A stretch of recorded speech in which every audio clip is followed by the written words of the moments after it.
유럽 젊은이들이 영어 대신 한국어를 배우기 시작했습니다. 프랑스 파리, 독일 베를린, 스페인 마드리드. 언어 학원가에서 한국어 수강생이 3년 새 270% 급증했죠. 전문가들은 일시적 유행이라 예측했습니다. 그런데 현장에서 목격한 건 달랐습니다. 이들은 한글을 외우지 않았습니다. 만들어 쓰고 있었습니다. 자막 없이 드라마를 보고 SNS에 한국어로 댓글을 달았습니다. 유럽 교육부가 주목했고 언어 학계가 연구를 시작했습니다. 지금부터 유럽 젊은 세대가 한국어를 배우는 진짜 이유, 그 충격 실화를 시작합니다. 저는 유럽 청년 문화를 취재하는 기자입니다. 2021년 가을, 파리 13구 국립도서관 앞 카페에서 이상한 광경을 봤습니다. 18살쯤 보이는 여학생이 노트북 화면을 켜놓고 뭔가를 베껴 쓰고 있었습니다. 화면엔 한글 가사가 떠 있었고, 노트엔 삐뚤삐뚤한 한글이 가득했습니다. 뭘 쓰는 거예요?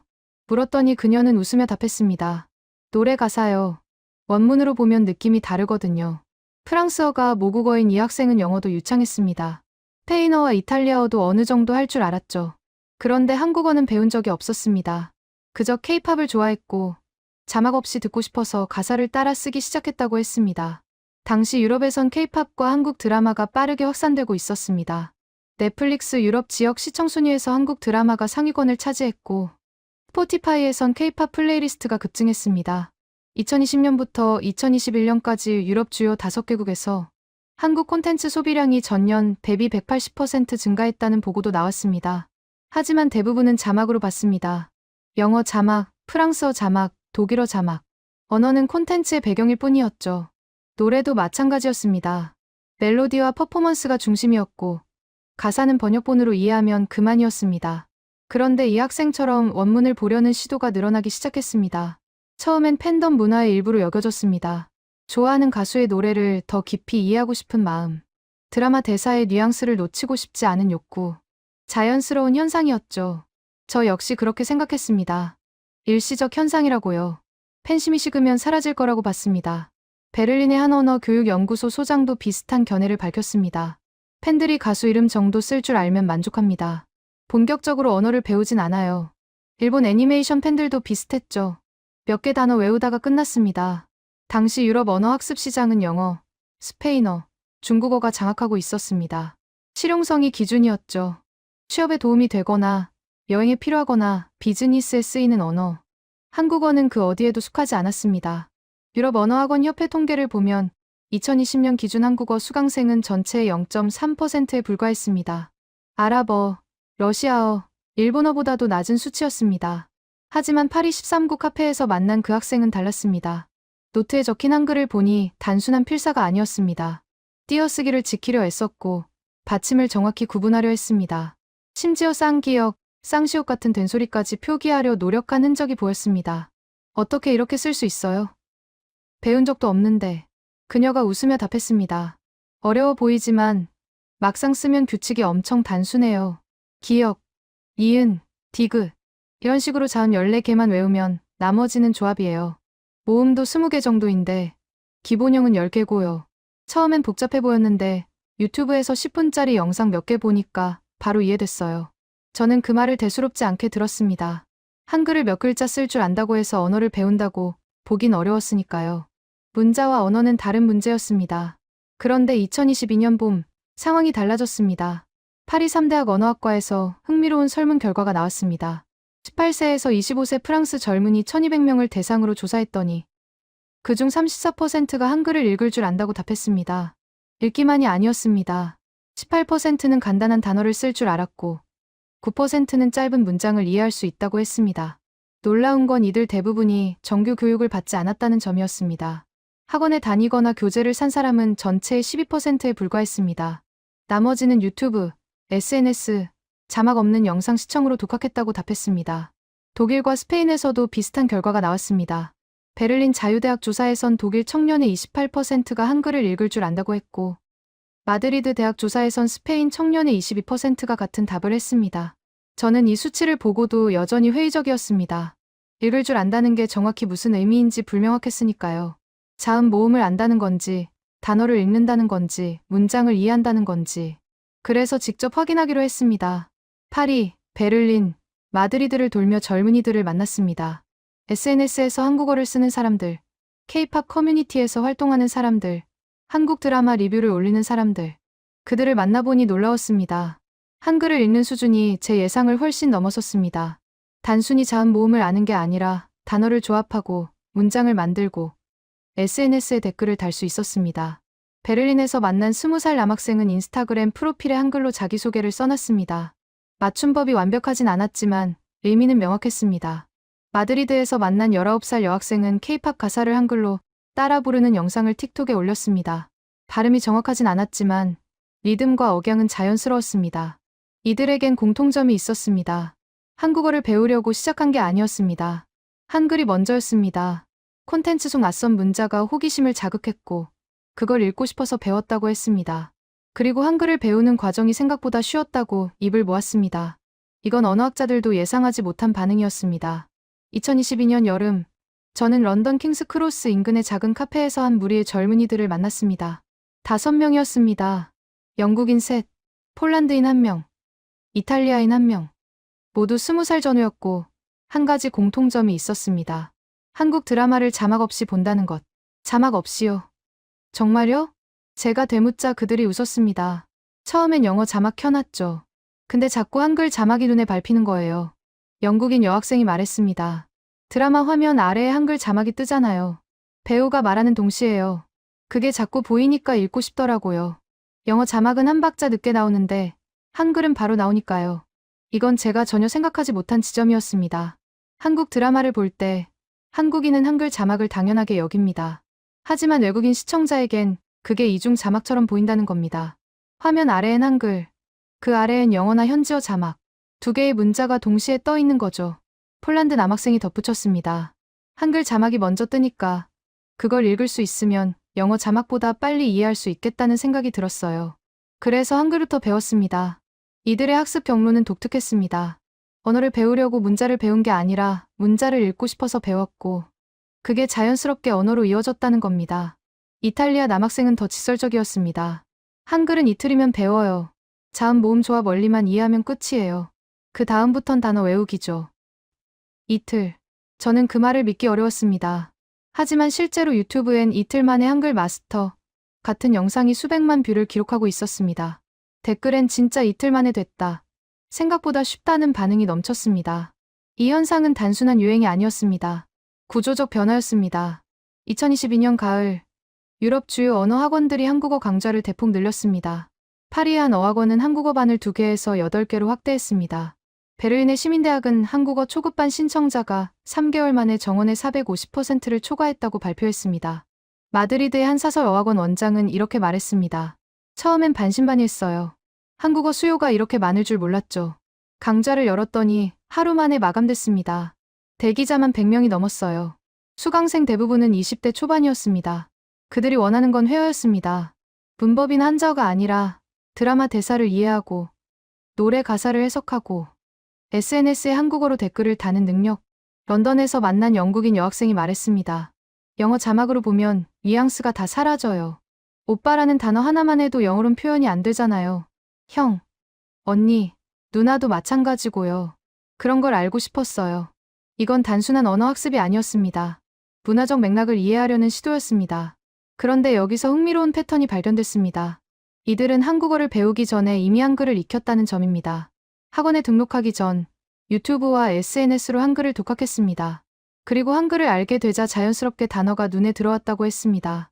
폴란드 남학생이 설명했습니다. 한글을 배우고 나니까 드라마 자막이 달라 보였어요. 그냥 도형 같던 게 글자로 보이기 시작했죠. 사랑해야 하는 단어를 계속 보다 보니까 자연스럽게 외워졌어요. 고마워, 미안해도 마찬가지고요. 이건 전통적인 언어 학습 방식과 완전히 달랐습니다. 보통 외국어를 배울 땐 알파벳이나 문자 체계를 먼저 배우고 그 다음 단어와 문법을 순차적으로 익힙니다. 교재가 있고 커리큘럼이 있고 단계별 학습이 있죠. 하지만 이들은 달랐습니다. 콘텐츠가 먼저였습니다. 드라마를 보다가 자막이 궁금해서 한글을 배웠고 한글을 알게 되자 단어가 자연스럽게 습득됐습니다. 문법은 나중 문제였습니다. 이탈리아 남학생이 덧붙였습니다. 문법은 나중에 배워도 돼요. 일단 듣고 이해하는 게 먼저죠. 아기들도 그렇게 언어를 배우잖아요. 문법부터 배우진 않아요. 이 말은 언어학적으로도 타당한 접근이었습니다.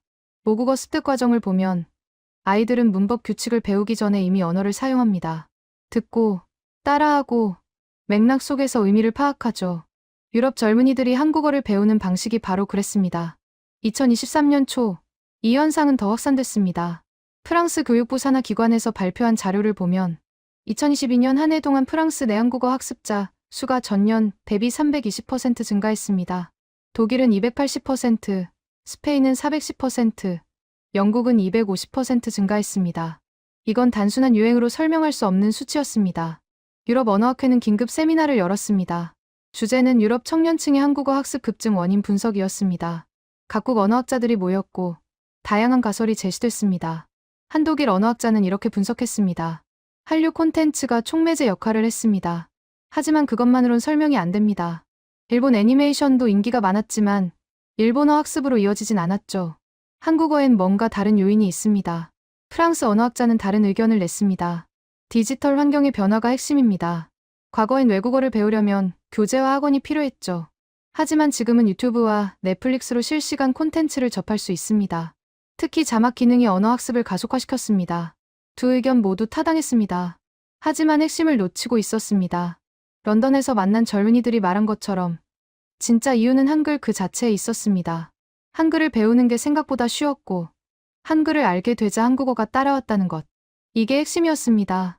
그런데 언어학자들은 이 부분을 간과했습니다. 문자 체계와 언어 습득의 연관성을 깊이 분석하지 않았죠. 하지만 현장에선 이미 답이 나오고 있었습니다. 파리에서 만난 한 프랑스 청년이 말했습니다. 한글은 장벽이 아니에요.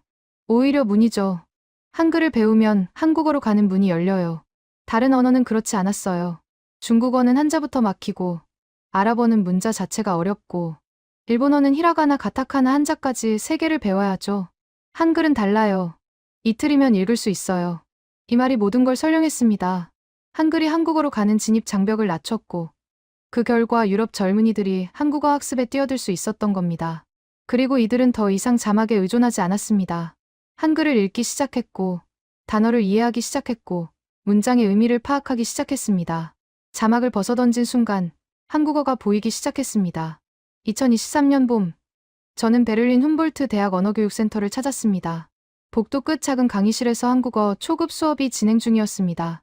수강생은 15명. 독일인이 대부분이었고 폴란드인과 체코인이 몇 명 섞여 있었습니다. 강사는 한국인이 아니었습니다. 독일인 언어학자였습니다. 한국에서 5년간 거주한 경험이 있다고 했습니다. 수업 내용이 흥미로웠습니다. 문법을 가르치는 게 아니었습니다. 한글 조합 원리를 설명하고 있었습니다. 기역에 아를 붙이면 가, 기역에 어를 붙이면 거, 기역에 오를 붙이면 고. 칠판에 자음과 모음을 하나씩 조합하며 보여줬습니다. 학생들이 노트에 따라 썼습니다. 처음엔 어색했지만 몇 번 반복하자 속도가 붙었습니다. 한 독일 여학생이 손을 들었습니다. 그럼 니은에 알을 붙이면 나가 되는 거죠? 강사가 고개를 끄덕였습니다. 맞아요. 이제 스스로 만들 수 있어요. 디귿에 알을 붙이면 다요. 리을에 알을 붙이면 라요. 학생들이 차례로 답했습니다. 틀리는 사람이 없었습니다. 이건 단순한 암기가 아니었습니다. 원리를 이해한 거였습니다. 강사가 설명했습니다. 한글은 레고 같아요. 자음 14개, 모음 10개만 알면 모든 글자를 만들 수 있죠. 조합만 하면 돼요. 레고. 이 비유가 학생들에게 강하게 와닿는 게 보였습니다. 실제로 한글은 조합형 문자입니다. 자음과 모음을 결합해 음절을 만들고 받침을 추가하면 더 복잡한 소리를 표현할 수 있죠. 한 폴란드 남학생이 질문했습니다. 그럼 받침은 어떻게 해요? 강사가 칠판에 감이라는 글자를 썼습니다. 기역, 아, 미음. 3개를 합친 거예요. 받침도 자음이에요. 그냥 아래에 붙이면 돼요. 학생이 직접 써봤습니다. 김, 밤, 집. 금방 익혔습니다. 저는 교실 뒤에서 이 장면을 보며 놀랐습니다. 이 학생들 대부분은 한국어를 배운 지 한 달도 안 됐습니다. 그런데 이미 한글을 자유롭게 조합하고 있었습니다. 수업이 끝나고 몇몇 학생을 따로 만났습니다. 22살 독일 여학생이 말했습니다. 처음엔 복잡해 보였어요. 근데 원리를 알고 나니까 오히려 간단하더라고요. 영어 철자법보다 훨씬 논리적이에요. 이 말이 핵심을 찔렀습니다. 영어는 표문자지만 철자와 발음의 불일치가 심합니다. true는 왜 수로로 읽히는지, enough는 왜 enough인지 규칙으로 설명하기 어렵죠. 그냥 외워야 합니다. 프랑스어도 마찬가지입니다. 비오캅든 복후로 읽히는데 철자와 발음이 직관적으로 연결되지 않습니다. 하지만 한글은 달랐습니다. 보이는 대로 읽히고 들리는 대로 쓰입니다. 물론 예외가 있지만 기본 원칙은 명확합니다. 20살 체코 남학생이 덧붙였습니다. 한글 배우고 나서 한국 노래 가사가 다르게 들렸어요. 전에는 그냥 소리였는데 이젠 단어로 들려요. 사랑해가 들리고 보고 싶어가 들리고 괜찮아가 들려요. 이건 중요한 지점이었습니다. 문자를 익히자 청각 인식이 달라진 겁니다. 소리가 의미로 전환되기 시작했다는 거죠. 언어학에선 이를 의문 인식이라고 부릅니다. 말소리를 개별 의문 단위로 인식하고 조작하는 능력. 모국어 화자는 자동으로 갖춰진 능력이지만 외국어 학습자에겐 큰 장벽입니다. 그런데 한글은 이 장벽을 낮췄습니다. 자음과 모음이 시각적으로 명확히 구분되니까 소리도 명확히 구분됐습니다. 강사에게 물었습니다. 학생들이 한글을 익히는데 보통 얼마나 걸리나요? 빠른 학생은 하루, 느린 학생도 일주일이면 기본은 다 익혀요. 받침까지 포함해서요. 일주일. 저는 다시 한번 놀랐습니다. 중국어 한자를 배우려면 수년이 걸립니다. 기본 한자만 2,000개가 넘으니까요. 일본어도 히라가나, 가타카나, 한자를 모두 익혀야 합니다. 하지만 한글은 자음 14개, 모음 10개, 받침 규칙 하나면 끝이었습니다. 강의실 밖 복도에서 한 독일 남학생이 휴대폰을 보고 있었습니다. 화면엔 한국어 SNS 게시물이 떠 있었습니다. 읽을 수 있어요? 제가 물었습니다. 네, 대충요. 모르는 단어가 많긴 한데 읽는 건 돼요. 그는 한 문장을 소리 내 읽었습니다. 발음이 완벽하진 않았지만 이해할 수 있었습니다. 언제부터 배웠어요? 2달 전이요. 2달. 이 학생은 2달 만에 한글을 읽고 한국어 SNS를 볼 수 있게 된 겁니다. 물론 완전히 이해하진 못했지만 문턱을 넘은 건 분명했습니다. 2023년 여름, 이 현상은 유럽 전역으로 번졌습니다. 스페인 바르셀로나의 한 사서 어학원은 한국어 강좌를 주 3회에서 매일로 늘렸습니다. 수강 신청이 폭주했기 때문입니다. 이탈리아 로마의 시민대학은 한국어 강좌를 신설했습니다. 개강 전 사전 등록을 받았더니 이틀 만에 정원이 찼습니다. 네덜란드 암스테르담에선 한국어 스터디 그룹이 자발적으로 생겼습니다. 카페에 모여 함께 드라마를 보고 가사를 해석하고 서로 한글 쓰기를 연습했습니다. 유럽 언어 교육 시장이 요동쳤습니다. 프랑스의 한 대형 출판사는 한국어 교재 출간을 서둘렀습니다. 기존 교재는 대부분 학술 목적이었습니다. 문법 중심, 한자어 중심, 형식적인 회화 예문. 하지만 새 교재는 달랐습니다. 드라마 대사, K-팝 가사, SNS 표현을 중심으로 구성했습니다. 젊은 세대가 실제로 쓰는 한국어를 담았죠. 독일의 한 언어 앱 개발사는 한국어 코스를 전면 개편했습니다. 기존엔 관광 회화 중심이었습니다. 호텔이 어디예요? 얼마예요? 같은 표현들. 새 버전은 일상 회화와 감정 표현을 대폭 늘렸습니다. 보고 싶어요. 힘내세요. 수고했어요. 같은 표현들. 드라마에서 자주 듣는 말들이었습니다. 앱 개발사 담당자가 말했습니다. 사용자 데이터를 분석했더니 학습자들이 관광 표현보다 감정 표현을 더 많이 찾았어요. 드라마 대사를 이해하고 싶어 했죠. 그래서 콘텐츠를 바꿨습니다. 취향이 학습자를 따라가기 시작한 겁니다. 베를린에서 만난 한 독일 여학생이 말했습니다. 한글 배우기 전엔 한국어가 그냥 소음처럼 들렸어요. 근데 한글을 알고 나니까 단어가 들리기 시작했어요. 가사 한 줄 한 줄이 의미로 다가왔죠. 그게 신기했어요. 이게 핵심이었습니다. 한글이라는 문자 체계가 한국어라는 언어로 가는 다리 역할을 한 겁니다. 그리고 그 다리는 생각보다 짧고 튼튼했습니다. 파리에서 만난 프랑스 남학생은 더 직설적이었습니다. 한글은 외우는 게 아니라 만드는 거예요. 자음 모음 조합만 알면 모든 글자를 스스로 만들 수 있어요. 이게 다른 문자랑 완전히 달라요. 조합. 이 단어가 계속 나왔습니다. 유럽 젊은이들이 한글을 배우며 가장 먼저 깨달은 게 바로 이 조합 원리였습니다. 그리고 이 원리를 깨닫는 순간 한글은 더 이상 낯선 기호가 아니었습니다. 스스로 만들고 읽을 수 있는 도구가 됐습니다. 로마에서 만난 이탈리아 여학생이 말했습니다. 처음엔 한국 친구 이름을 쓰고 싶어서 한글을 배웠어요. 근데 이름 쓰다 보니까 다른 단어도 쓸 수 있더라고요. 사랑, 친구, 행복 이런 단어들을 직접 써보니까 뜻이 더 와닿았어요. 문자를 익히는 과정이 곧 언어를 익히는 과정이 된 겁니다. 그리고 이 과정은 놀랍도록 빨랐습니다. 2023년 가을, 저는 우연히 한 온라인 커뮤니티를 발견했습니다. 유럽 각국의 한국어 학습자들이 모인 곳이었습니다. 회원 수는 수만 명. 프랑스, 독일, 스페인, 이탈리아, 폴란드, 네덜란드, 스웨덴, 영국, 유럽 전역에서 모인 사람들이었습니다. 가입 조건은 단 하나. 한글을 배우고 있거나 배우고 싶은 사람. 커뮤니티 메인 페이지에 들어가자 게시물이 쏟아졌습니다. 하루에 수백 개씩 올라왔습니다. 한글 쓰기 연습, 드라마 대사 해석, 노래 가사 질문, 문법 토론. 놀라운 건 댓글이었습니다.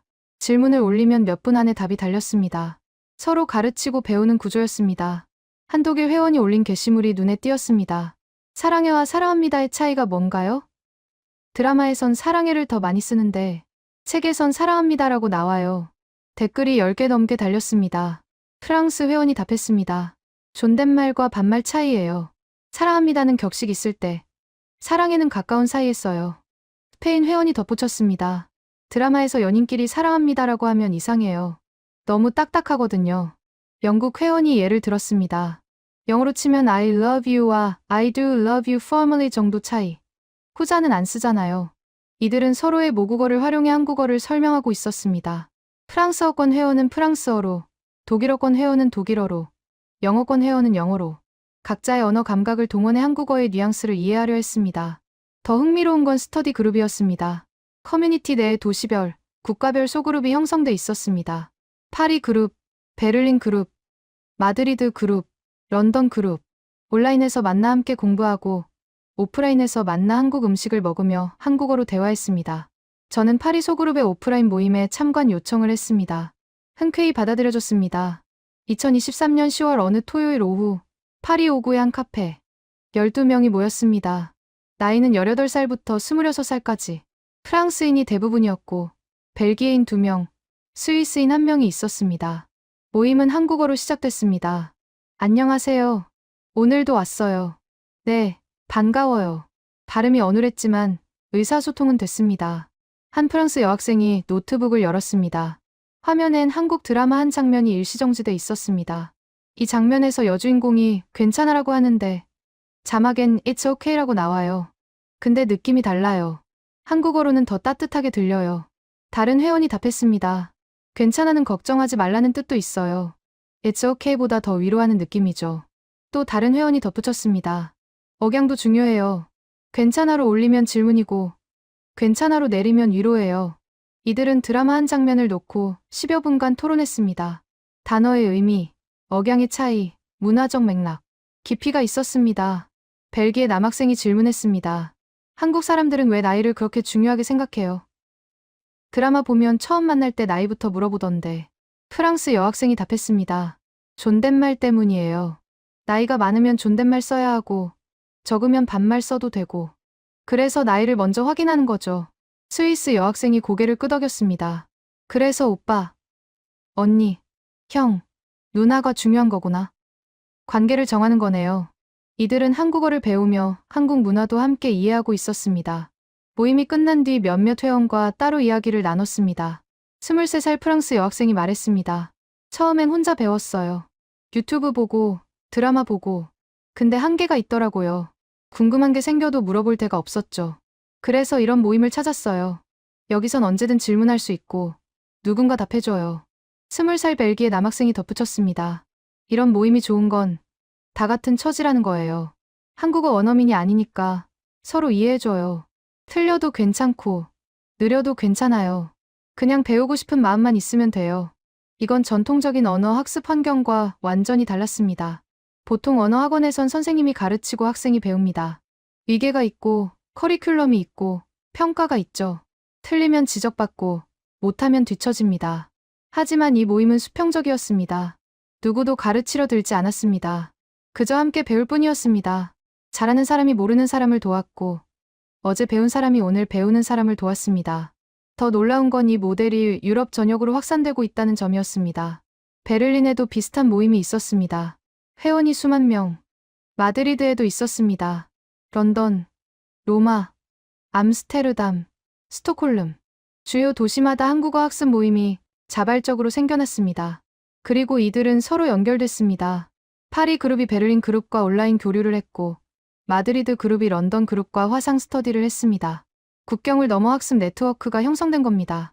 2023년 연말 한 흥미로운 움직임이 시작됐습니다. 유럽 각국의 한국어 학습자들이 모여 한 달 동안 매일 한글로 일기를 쓰자는 제안이 나왔습니다. SNS를 통해 빠르게 퍼졌고 참가 의사를 밝힌 사람이 수만 명에 달했습니다. 규칙은 간단했습니다. 매일 최소 3문장 이상 한글로 일기를 쓰고 해시태그를 달아 올리는 것.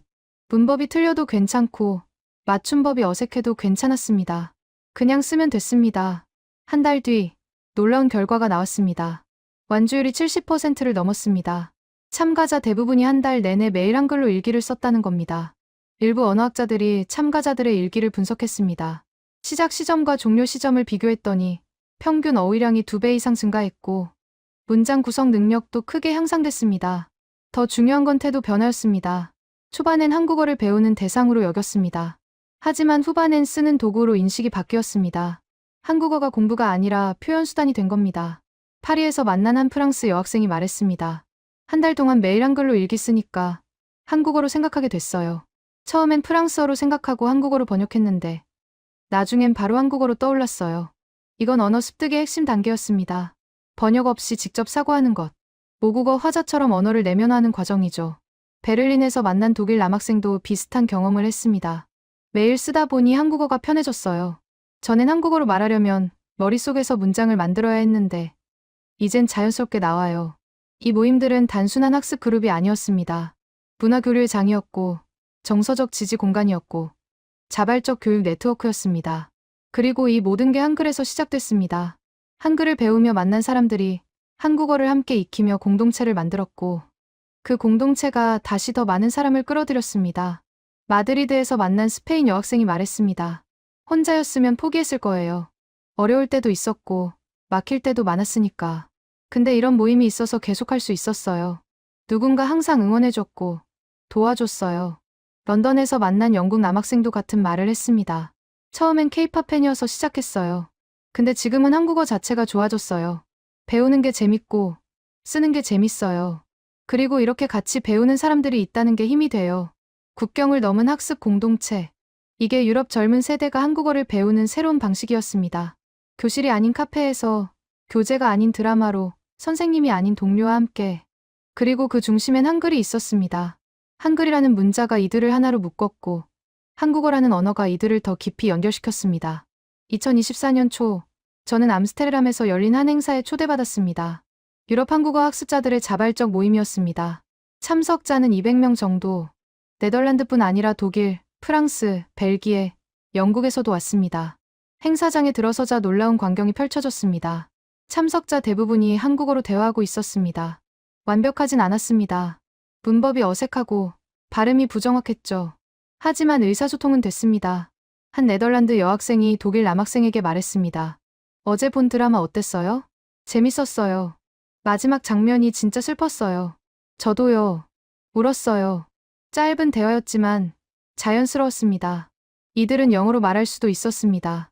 하지만 한국어를 선택했습니다. 행사 주최자가 무대에 올랐습니다. 28살 프랑스 여성이었습니다.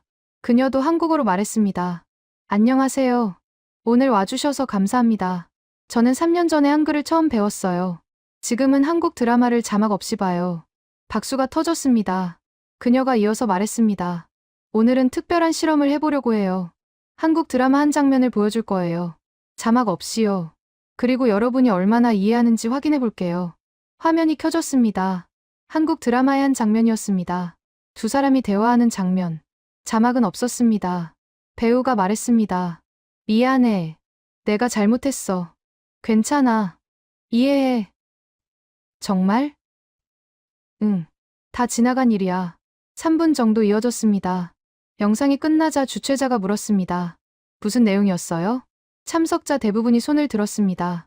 한 독일 남학생이 답했습니다. 사과하는 장면이었어요.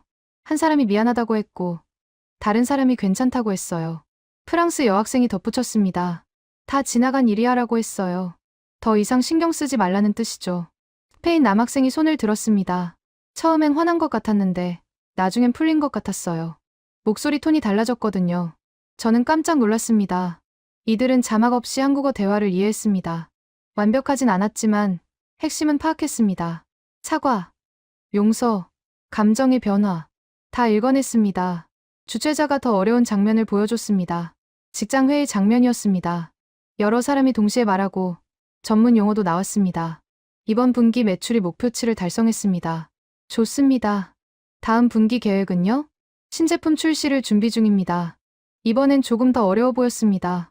하지만 여전히 많은 사람이 손을 들었습니다. 벨기에 여학생이 답했습니다. 회사 회의 같았어요. 매출 얘기하고 다음 계획 물어보고 영국 남학생이 보충했습니다. 신제품이라는 단어가 들렸어요. 새 상품을 준비한다는 뜻인 것 같아요. 이건 놀라운 일이었습니다. 이들 대부분은 한국어를 정식으로 배운 적이 없었습니다. 학원을 다닌 사람도 있었지만 대부분은 독학이었습니다. 드라마 보고, 노래 듣고, SNS로 대화하며 배웠습니다. 그런데 자막 없이 한국어를 이해하고 있었습니다. 행사 후 주최자와 이야기를 나눴습니다. 어떻게 이렇게까지 된 거예요? 그녀가 웃으며 답했습니다. 한글 덕분이에요. 한글이요? 네. 한글을 배우니까 소리가 달리 들리기 시작했어요. 처음엔 그냥 소음 같았는데 한글을 알고 나니까 단어로 들렸어요. 사랑해, 미안해, 괜찮아. 이런 단어들이 귀에 들어오기 시작했죠. 그녀는 계속 말했습니다. 그 다음부터는 빨랐어요. 드라마 볼 때마다 새 단어를 배웠고 노래 들을 때마다 표현을 익혔어요. 자막 있을 땐 영어로 읽었는데 한글 자막으로 바꾸니까 한국어 단어가 눈에 들어왔어요. 그걸 반복하다 보니까 자막 없이도 이해하게 됐어요. 저는 그녀에게 물었습니다. 다른 사람들도 비슷한가요? 네. 여기 온 사람들 대부분이 비슷한 과정을 거쳤어요. 한글 배우고, 단어 익히고, 문장 이해하고, 순서는 같았어요. 이건 언어학적으로 중요한 발견이었습니다. 전통적인 언어 교육 이론에선 문자 습득과 언어 습득을 별개로 봅니다. 문자는 도구일 뿐이고, 언어는 그 자체로 독립적인 체계라고 여기죠. 하지만 한글의 경우는 달랐습니다. 한글이라는 문자 체계를 익히는 것 자체가 한국어라는 언어를 이해하는 핵심 단계가 됐습니다. 자음과 모음의 조합 원리를 알게 되자 소리를 구분하는 능력이 생겼고 그게 단어 인식으로 이어졌습니다. 파리에서 온 한 프랑스 남학생이 말했습니다. 한글 배우기 전엔 한국 노래가 다 똑같이 들렸어요. 빠른 소리들의 연속. 근데 한글 배우고 나니까 소리가 쪼개지기 시작했어요. 사, 랑, 해. 이렇게 음절로 들렸죠. 그러니까 단어가 보였어요. 베를린에서 온 독일 여학생도 같은 경험을 했습니다. 드라마 볼 때 배우인 모양을 보게 됐어요. 기억을 발음할 때인 모양, 니은을 발음할 때인 모양. 한글로 자음을 구분할 줄 아니까 이 모양으로도 구분이 됐어요. 그러니까 자막 없이도 뭐라고 하는지 알겠더라고요. 마드리드에서 온 스페인 남학생의 이야기는 더 극적이었습니다. 저는 한국 친구가 한 명 있어요. 온라인으로 알게 됐는데 처음엔 영어로만 대화했어요. 그런데 제가 한글을 배우기 시작했다고 하니까 한국어로 말해주기 시작했어요. 천천히, 간단하게. 처음엔 하나도 못 알아들었어요. 근데 한 달쯤 지나니까 단어가 들리기 시작했어요. 2달 지나니까 문장이 이해됐어요. 지금은 한국어로 대화해요. 완벽하진 않지만 통해요. 이들의 경험엔 공통점이 있었습니다. 한글을 배운 뒤 청각 인식이 달라졌다는 것, 소리가 의미로 전환되기 시작했다는 것, 그리고 그 과정이 놀랍도록 빨랐다는 것. 암스테르담 행사장에서 만난 한 네덜란드 여학생이 말했습니다. 언어를 배운다는 게 이렇게 빠를 줄 몰랐어요. 학교에서 프랑스어 5년 배웠는데도 회화는 힘들었거든요. 근데 한국어는 1년 만에 드라마를 이해하게 됐어요. 신기했어요. 이건 단순한 개인 경험이 아니었습니다. 구조적 차이였습니다. 프랑스어, 독일어, 영어, 이런 언어들은 철자와 발음의 괴리가 큽니다. 보이는 대로 읽히지 않고 들리는 대로 쓰이지 않죠. 그래서 문자를 익혀도 발음은 별도로 배워야 합니다. 하지만 한글은 달랐습니다. 자음과 모음의 조합 원리만 알면 발음도 자동으로 알 수 있었습니다. 기역, 아를 합치면 가가 되고 그 소리도 정확히 가였습니다. 예외가 거의 없었습니다. 그래서 한글을 배우는 것 자체가 한국어 발음을 익히는 과정이 됐습니다. 행사가 끝나갈 무렵 주최자가 마지막 영상을 보여줬습니다. 한국 뉴스 클립이었습니다. 앵커가 빠르게 말하고 전문 용어도 많이 나왔습니다. 오늘 코스피 지수는 전일 대비 1.2% 상승했습니다. 이번엔 어려웠습니다. 손을 든 사람이 절반 정도였습니다. 하지만 절반이 이해했다는 게 중요했습니다. 1년 전만 해도 이들은 한글조차 몰랐습니다. 그런데 지금은 한국 뉴스를 이해하고 있었습니다. 주최자가 마지막으로 말했습니다. 여러분, 우리가 해냈어요. 한글을 배웠고 한국어를 이해하기 시작했어요. 이건 시작일 뿐이에요. 앞으로 더 많이 배우고 더 잘 이해하게 될 거예요. 박수가 터졌습니다. 저는 그 순간을 보며 깨달았습니다. 이건 단순한 언어 학습이 아니었습니다. 문자 체계가 언어 습득의 문을 연 거였습니다. 한글이라는 열쇠가 한국어라는 방을 열었습니다. 그리고 그 방 안에는 드라마, 음악, 문화, 사람들이 있었습니다. 소리가 의미로 바뀐 순간 유럽 젊은이들에게 한국어는 더 이상 외국어가 아니었습니다. 이해할 수 있는 언어가 됐고, 쓸 수 있는 도구가 됐고, 소통할 수 있는 매개가 됐습니다. 2024년 봄, 저는 브뤼셀에서 열린 유럽 언어 교육 포럼에 참석했습니다. 매년 열리는 행사였습니다. 유럽 각국의 교육부 관계자, 언어학자, 교육 정책 입안자들이 모였습니다. 참석자는 500명 정도. 올해 주제는 청년층 언어학습 트렌드 변화였습니다. 첫 발표자는 프랑스 교육부 산하 기관의 연구원이었습니다. 지난 3년간 프랑스 청년층의 언어학습 패턴에 극적인 변화가 있었습니다. 화면에 그래프가 떴습니다. 2021년부터 2024년까지 언어별 학습자 수 변화였습니다. 영어, 스페인어, 독일어는 완만하게 증가했습니다. 중국어는 정체됐습니다. 그런데 한국어는 달랐습니다. 수직 상승이었습니다. 2021년 대비 2024년 프랑스 내 한국어 학습자 수는 780% 증가했습니다. 장래가 술렁였습니다. 연구원이 계속 말했습니다. 더 놀라운 건 학습 동기입니다. 기존엔 취업, 여행, 학업이 주된 이유였습니다. 하지만 한국어 학습자의 경우 92%가 문화 콘텐츠 소비를 목적으로 꼽았습니다. 다음 슬라이드가 나왔습니다. 한국어 학습자의 평균 연령은 21세입니다. 다른 언어보다 5년 이상 낮습니다. 그리고 이들의 학습 경로가 독특합니다. 67%가 비정규 교육으로 시작했습니다. 유튜브, SNS, 드라마를 통해서죠. 독일 교육부 관계자가 손을 들었습니다. 그 수치가 정확합니까? 780% 증가라니 믿기 어렵습니다. 프랑스 연구원이 답했습니다. 저희도 처음엔 의심했습니다. 그래서 3차례 재검증했습니다. 결과는 같았습니다. 언어학원 등록생, 대학 교양 수강생, 온라인 강좌 수강생 모두 포함한 수치입니다. 다음 발표는 독일 언어학자였습니다. 독일에서도 같은 현상이 관찰됩니다. 지난해 독일 내 한국어 학습자는 전년 대비 620% 증가했습니다. 베를린 자유대학 한국어 강좌는 신청자가 정원의 8배를 초과했습니다. 그는 화면을 넘겼습니다. 흥미로운 점은 학습 속도입니다. 저희가 한국어 학습자 500명을 추적 조사했더니 평균 6개월 만에 기초 회화가 가능했습니다. 이는 중국어나 아랍어보다 3배 빠른 속도입니다. 스페인 교육 정책 담당자가 질문했습니다. 왜 그렇게 빠릅니까? 독일 언어학자가 답했습니다. 한글 때문입니다. 조사 대상자의 94%가 한글 습득 기간을 일주일 이하로 답했습니다. 문자 장벽이 거의 없었던 겁니다. 중국어는 한자 때문에 수년이 걸리고 아랍어는 문자 자체가 진입 장벽입니다. 하지만 한글은 달랐습니다. 이탈리아 언어학자가 발표했습니다. 이탈리아 상황도 비슷합니다. 로마 대학에서 한국어 강좌를 신설했더니 개강 3일 만에 정원이 찼습니다. 대기자가 300명이었습니다. 그녀는 자료를 제시했습니다. 저희가 수강생들을 인터뷰했습니다. 공통점이 있었습니다. 이들은 한국어를 어려운 언어로 인식하지 않았습니다. 오히려 배우기 쉬운 언어라고 답했습니다. 영국 교육부 관계자가 반박했습니다. 그건 착각 아닙니까? 한국어는 문법 구조가 유럽 언어와 완전히 다릅니다. 어순도 다르고 조사 체계도 복잡합니다. 이탈리아 언어학자가 고개를 저었습니다. 그래서 더 흥미롭습니다.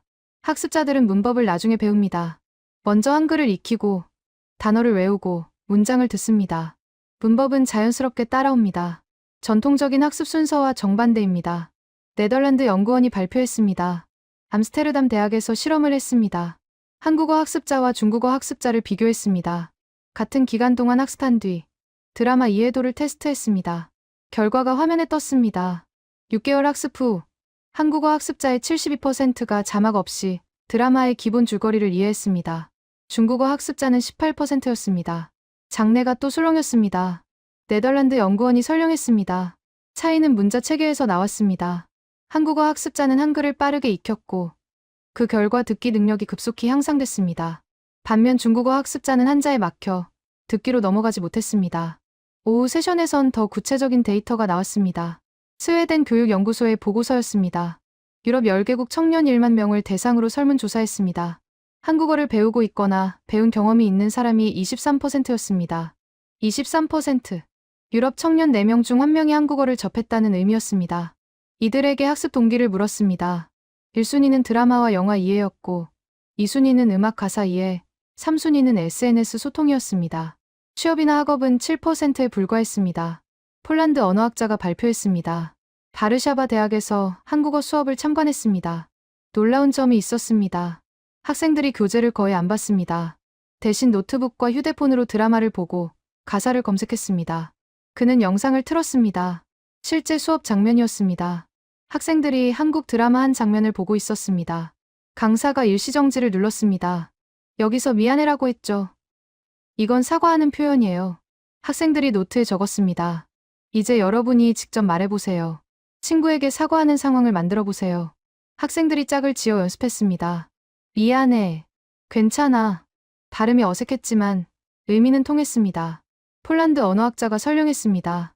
이게 새로운 교수법입니다. 교재가 아니라 콘텐츠 중심입니다. 문법을 먼저 가르치지 않습니다. 맥락 속에서 표현을 익히게 합니다. 그리고 효과가 있습니다. 벨기에 교육부 관계자가 발언했습니다. 우리는 이 변화를 무시할 수 없습니다. 청년들이 자발적으로 한국어를 배우고 있습니다.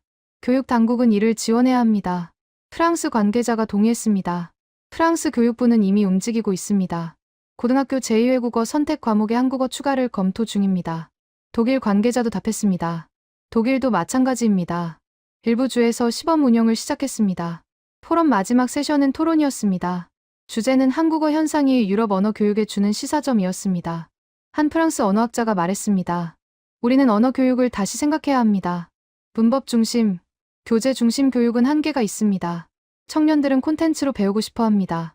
드라마, 음악, SNS. 이게 새로운 교실입니다. 독일 교육학자가 덧붙였습니다. 한글 사례는 중요한 교훈을 줍니다. 문자 체계가 언어학습의 성패를 좌우할 수 있습니다. 진입 장벽을 낮추면 학습 속도가 빨라집니다. 스페인 관계자가 질문했습니다. 그렇다면 우리 언어 교육 정책을 어떻게 바꿔야 합니까? 영국 언어학자가 답했습니다. 첫째, 콘텐츠 기반 학습을 확대해야 합니다. 둘째, 디지털 도구를 적극 활용해야 합니다. 셋째, 학습자 중심으로 커리큘럼을 재설계해야 합니다. 청년들은 이미 새로운 방식으로 배우고 있습니다. 우리가 따라가야 합니다.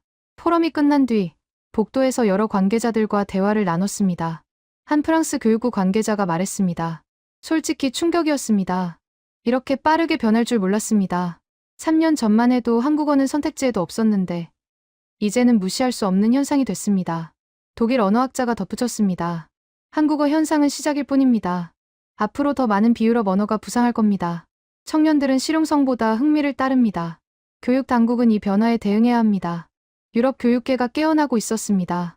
한국어라는 예상 밖의 변수가 언어 교육의 패러다임을 흔들고 있었습니다. 2024년 여름, 저는 파리 소르본 대학에서 열린 특별 심포지엄에 참석했습니다. 제목은 한글과 언어 습득 문자 체계가 학습에 미치는 영향이었습니다. 주체는 유럽 언어학회였습니다. 참석자는 200명 정도. 프랑스, 독일, 영국, 이탈리아, 스페인의 언어학자들이 모였습니다. 개회사를 한 프랑스 언어학자의 말이 인상적이었습니다. 우리는 한글을 오해했습니다. 단순한 문자 체계로만 여겼죠. 하지만 지난 3년간의 현상을 보며 깨달았습니다. 한글은 언어학습의 핵심 변수였습니다. 첫 발표자는 독일의 음성학자였습니다. 한글의 음운 체계를 분석했습니다. 놀라운 점이 있습니다. 자음 14개, 모음 10개로 한국어의 거의 모든 소리를 표현할 수 있습니다. 그는 화면에 한글 자음을 띄웠습니다. 기역, 이은, 디귿, 이을, 미음. 이 자음들은 발음 기관의 모양을 본떠 만들어줬습니다. 예를 들어 기역은 혀뿌리가 목구멍을 막는 모양입니다. 그가 자음을 하나씩 설명했습니다. 니은은 혀끝이 위심몸에 닿는 모양, 미음은 입을 다문 모양. 형태가 소리를 직관적으로 보여줍니다. 이런 문자 체계는 세계적으로 유례가 없습니다. 영국 언어학자가 질문했습니다. 그게 학습에 어떤 영향을 줍니까? 독일 음성학자가 답했습니다. 발음을 배울 때 시각적 단서가 됩니다. 학습자들이 문자를 보면서 발음 위치를 이해합니다. 예를 들어 기역을 보면 목 뒤쪽에서 소리가 난다는 걸 직관적으로 압니다. 다음 발표는 프랑스 인지언어학자였습니다. 저희는 한국어 학습자 300명의 뇌활동을 측정했습니다. 한글을 읽을 때와 다른 문자를 읽을 때를 비교했습니다. 그녀가 뇌 스캔 이미지를 보여줬습니다. 한글을 읽을 때 시각 처리 영역과 음운 처리 영역이 동시에 활성화됩니다. 이는 문자와 소리가 직접 연결된다는 의미입니다. 그녀는 다른 문자의 경우와 비교했습니다. 영어 알파벳을 읽을 땐 시각 처리 후 의미 처리 영역을 거쳐 의문 영역으로 갑니다. 중국어 한자는 의미 처리가 먼저 활성화됩니다. 하지만 한글은 다릅니다. 보자마자 소리가 떠오릅니다. 이탈리아 언어학자가 손을 들었습니다. 그렇다면 한글이 표현 문자로서 가장 효율적이라는 말입니까? 프랑스 인지언어학자가 고개를 끄덕였습니다. 적어도 학습 초기 단계에선 그렇습니다. 문자와 소리의 1:1 대응이 명확하니까요. 스페인 언어학자가 발표했습니다. 마드리드 대학에서 실험을 했습니다. 한글 학습자와 일본어 학습자를 비교했습니다. 그는 데이터를 제시했습니다. 같은 기간 동안 한글 학습자는 평균 5일 만에 모든 글자를 읽을 수 있었습니다. 일본어 학습자는 히라가나와 가타카나를 익히는데 평균 3주가 걸렸습니다. 영국 언어학자가 질문했습니다. 그건 글자 수 차이 아닙니까? 히라가나와 가타카나는 각각 46자입니다. 스페인 언어학자가 답했습니다. 그것만은 아닙니다. 한글은 조합 원리를 이해하면 모든 글자를 만들 수 있습니다. 하지만 히라가나는 개별 문자를 하나씩 외워야 합니다. 학습 방식 자체가 다릅니다. 네덜란드 언어학자가 흥미로운 연구를 발표했습니다. 문맹자를 대상으로 한글과 알파벳을 동시에 가르쳤습니다. 어느 쪽이 더 빨리 습득되는지 보려고요. 결과가 화면에 떴습니다. 한글을 먼저 익힌 그룹이 87%, 알파벳을 먼저 익힌 그룹이 13%였습니다. 한글의 규칙성이 학습을 가속화시켰습니다. 폴란드 언어학자가 발표했습니다. 한국어 학습자들의 특이한 패턴을 발견했습니다. 이들은 문법을 체계적으로 배우지 않았는데도 올바른 어순으로 문장을 만들었습니다. 그는 예시를 보여줬습니다. 학습자들이 나는 학교에 간다라는 문장을 자연스럽게 만들었습니다. 나는 학교에 간다 순서로요. 이들은 조사와 어미를 정식으로 배우지 않았습니다. 드라마를 보며 귀로 익혔습니다. 그가 설명을 이었습니다. 한국어는 조사 덕분에 문장 구조가 명확합니다. 는, 이가, 이런 조사들이 단어의 역할을 표시해줍니다. 학습자들이 패턴을 빠르게 인식했습니다. 벨기에 언어학자가 다른 관점을 제시했습니다. 한국어의 교차어 특성이 학습에 도움을 줍니다. 어근에 어미가 붙는 방식이 규칙적입니다. 가다, 먹다, 자다. 모두 다로 끝납니다. 과거형은 갔다, 먹었다, 잤다. 패턴이 분명합니다. 스웨덴 언어학자가 반론을 제기했습니다. 하지만 불규칙 활용도 많지 않습니까? 듣다가 들어요로 바뀌고 짓다가 지어요로 바뀝니다. 벨기에 언어학자가 답했습니다. 맞습니다. 하지만 불규칙도 패턴이 있습니다. 디귿 불규칙, 이을 불규칙, 비읍 불규칙, 유형이 정해져 있습니다. 무작위 불규칙이 아니라 체계적 불규칙입니다. 오후 세션에선 더 근본적인 논의가 이어졌습니다. 프랑스의 저명한 언어학자가 발표했습니다. 우리는 한글의 탄생 배경을 다시 봐야 합니다. 15세기 조선에서 세종대왕이 한글을 창제했습니다. 목적이 명확했습니다. 백성들이 쉽게 배울 수 있는 문자. 그는 역사 자료를 인용했습니다. 훈민정음 서문에 이렇게 적혀 있습니다. 나란말싸미 둥귀게 달아 문자화로 서를 삼았디 아니할세. 우리말이 중국과 달라서 한자로는 제대로 표현할 수 없다는 뜻입니다. 그가 강조했습니다. 한글은 처음부터 배우기 쉽게 설계됐습니다. 의문학적 원리에 기반했고 체계적으로 구성됐습니다. 이건 자연 발생한 문자가 아닙니다. 과학적으로 창제된 문자입니다. 독일 언어학자가 질문했습니다. 그렇다면 왜 지금까지 주목받지 못했습니까? 프랑스 언어학자가 답했습니다. 한국어를 쓰는 인구가 상대적으로 적었고 국제어로서의 위상이 낮았기 때문입니다. 하지만 이제 상황이 바뀌었습니다. 한류 콘텐츠가 세계로 퍼졌고 젊은이들이 자발적으로 배우기 시작했습니다. 심포지엄 마지막 세션은 종합 토론이었습니다. 영국의 원로 언어학자가 발언했습니다. 저는 50년간 언어를 연구했습니다. 솔직히 고백하자면 한글을 과소평가했습니다. 지역적 문자로만 봤습니다. 하지만 틀렸습니다. 그가 목소리를 높였습니다. 한글은 언어 교육의 이상적 모델입니다. 배우기 쉽고 표기가 정확하고 체계가 논리적입니다. 우리는 이를 연구해야 합니다. 다른 언어 교육에도 적용할 수 있는 원리가 있을 겁니다. 독일 언어학자가 동의했습니다. 한글 사례는 중요한 교훈을 줍니다. 문자 체계가 단순히 기록 도구가 아니라는 점입니다. 학습의 첫 단계이자 언어로 가는 관문입니다. 관문이 넓으면 더 많은 사람이 들어올 수 있습니다. 심포지엄이 끝난 뒤 복도에서 여러 학자들과 대화를 나눴습니다. 한 프랑스 언어학자가 말했습니다. 오늘 토론을 들으며 부끄러웠습니다. 우리는 한글을 제대로 연구하지 않았습니다. 유럽 언어, 영어, 중국어에만 집중했죠. 이제라도 바로잡아야 합니다. 이탈리아 언어학자가 덧붙였습니다. 앞으로 한글 연구가 급증할 겁니다. 학습 효율성, 의문 체계, 인지 처리, 다양한 각도에서 분석할 가치가 있습니다. 언어학계가 한글을 재평가하기 시작했습니다. 수백 년간 지역 문자로 여겨졌던 한글이 이제 언어학의 주요 연구 대상이 되고 있었습니다. 2024년 가을, 저는 다시 파리로 돌아왔습니다. 1년 전 만났던 그 카페, 13구 국립도서관 앞, 그때 한글을 베껴 쓰던 여학생을 다시 만났습니다. 우연이 아니었습니다. 약속을 잡았습니다. 그녀는 달라져 있었습니다. 안녕하세요. 한국어로 인사했습니다. 발음이 자연스러웠습니다. 1년 만이네요. 한국어 많이 늘었어요. 제가 한국어로 답하자 그녀가 웃었습니다. 감사합니다. 매일 연습했어요. 이제 드라마를 자막 없이 봐요. 친구들이랑 한국어로 메시지도 주고받고요. 그녀는 휴대폰을 보여줬습니다. 채팅창이 열려 있었습니다. 전부 한글이었습니다. 이 친구는 베를린에 살아요. 저번 주에 만났는데 한국어로만 대화했어요. 통했어요. 저는 물었습니다. 1년 전엔 상상했어요? 이렇게 될 거라고. 그녀가 고개를 저었습니다. 전혀요. 그냥 노래 가사 쓰고 싶어서 시작했어요. 근데 한글을 배우니까 재밌더라고요. 조합만 하면 모든 글자를 만들 수 있잖아요. 그게 신기했어요. 그녀는 계속 말했습니다. 한글 배우고 나서 한국어가 들리기 시작했어요. 드라마 볼 때 단어가 귀에 들어왔어요. 사랑해. 고마워. 미안해. 이런 말들이요. 그러니까 더 배우고 싶어졌어요. 저는 1년간 취재한 내용을 떠올렸습니다. 파리, 베를린, 마드리드, 런던, 암스테르담, 유럽 곳곳에서 만난 젊은이들. 이들의 이야기는 놀랍도록 비슷했습니다. 한류 콘텐츠로 시작했고, 한글에 흥미를 느꼈고, 한국어를 배우게 됐습니다. 그 과정에서 한글이 결정적이었습니다. 한글이 쉬워서 진입 장벽이 낮았고, 한글을 알게 되자 한국어가 보이기 시작했습니다. 소리가 의미로 바뀌었고, 단어가 문장이 됐고, 문장이 대화가 됐습니다. 프랑스 여학생이 말했습니다. 제 친구들도 많이 배워요. 10명 중 3명은 한글 읽을 줄 알아요. 다들 시작은 비슷해요. 드라마나 노래. 근데 한번 시작하면 멈추기 어려워요. 배울수록 재밌거든요. 저는 지난 1년간의 변화를 정리했습니다. 2023년 초, 한국어는 유럽에서 거의 주목받지 못하는 언어였습니다. 학원에서 개설하는 곳도 드물었고, 대학 교양 과목으로도 잘 없었습니다. 하지만 2024년 가을, 상황은 완전히 달라졌습니다.